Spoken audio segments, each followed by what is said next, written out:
اللہ کی عبادت یہ تمام امور میں سب سے اہم امر ہے، کیونکہ ہماری زندگی کا مقصد اللہ کی اس کی بندگی کرنا یہ بنیاد ہے۔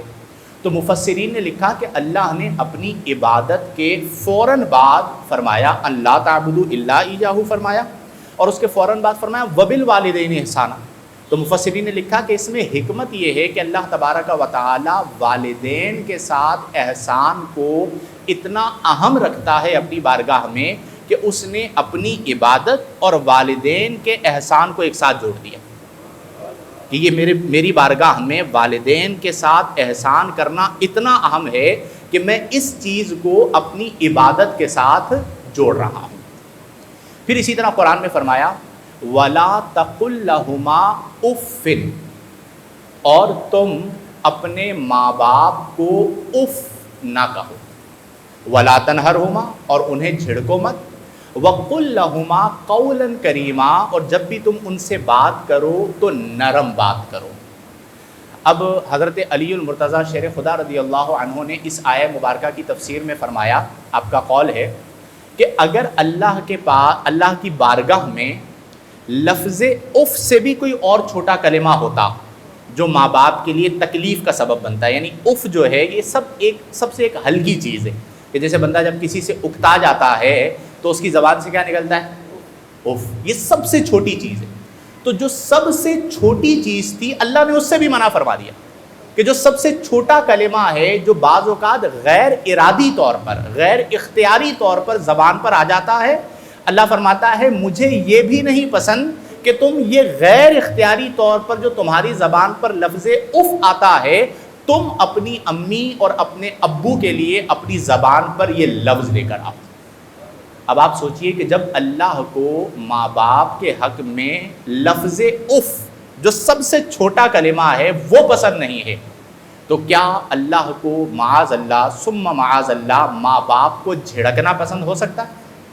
ماں باپ کو گالیاں بکنا پسند ہو سکتا ہے؟ ماں باپ کو ڈانٹنا پسند ہو سکتا ہے؟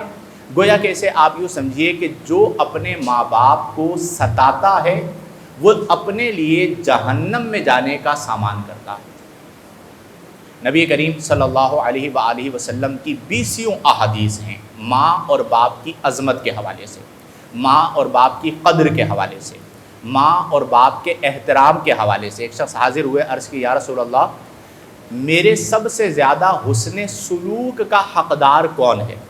مخلوق میں میرے سب سے زیادہ حسن سلوک کا حقدار کون ہے؟ تو نبی کریم نے فرمایا امو کا، تمہاری والدہ۔ عرض کی ثم من یا رسول اللہ، پھر کون یا رسول اللہ؟ فرمایا امو کا، تمہاری والدہ۔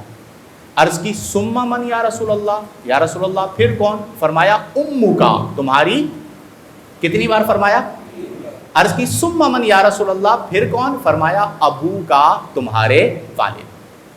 اب آپ سوچئے کہ دین میں، یعنی آپ اسے یوں سمجھ سکتے ہیں کہ جہاد چھوٹی عبادت ہے یا بہت بڑی عبادت ہے؟ اللہ کی راہ میں جا کے جنگ لڑنا بہت بڑی عبادت ہے، جہاد کرنا، اور جو جہاد پہ جائے اس کی بڑی تعریف ہوتی ہے کہ یہ تو اللہ کی راہ میں جنگ کرنے کے لیے گیا۔ ایک صحابی نبی کریم کی بارگاہ میں حاضر ہوئے، عرض کی یا رسول اللہ میں جہاد پہ جانا چاہتا ہوں۔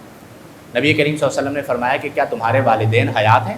عرض کی جی یا رسول اللہ میرے والدین حیات ہیں، بڑھاپے میں ہیں۔ تو نبی کریم صلی اللہ علیہ وسلم نے فرمایا کہ پھر تم اپنے والدین کی خدمت کرو۔ کیا کرو؟ تم اپنے والدین۔ اب ایک طرف جہاد ہے، ہماری زندگیوں میں ایک طرف جہاد نہیں ہوتا، ٹھیک ہے، جہاد ہے ہی نہیں، یہ جہاد کی حالت کے یعنی ابتدائی اسلام کے معاملات ہیں کہ ایک طرف جہاد ہے۔ عرض کی یا رسول اللہ میں جہاد پہ جانا چاہتا ہوں۔ نبی کریم نے پوچھا کہ تمہارے ماں باپ حیات ہیں؟ عرض کی جی حیات ہیں۔ تو نبی کریم نے فرمایا تم اپنے ماں باپ کی خدمت کرو، یہی تمہارا جہاد ہے۔ اب ایک لمحے کے لیے تصور کیجئے میرے بھائیوں کہ ہماری جو زندگی ہے اس میں تو جہاد ہے ہی نہیں، اس کے علاوہ بھی ہمیں زندگی میں بہت ساری آسانیاں حاصل ہیں، اس کے باوجود اگر ہم اپنے ماں باپ کی خدمت میں کوئی کمی کرتے ہیں، کوئی کوتاہی کرتے ہیں، اگر ہمارے ماں باپ زندہ ہیں اور ہم اپنے ماں باپ کے پاس نہیں بیٹھتے، ان کے دل کو نہیں بہلاتے، ان کی باتوں کو نہیں سنتے، تو آج آپ یہ بات لکھ لیجئے کہ سب کچھ ہونے کے باوجود آپ بد نصیب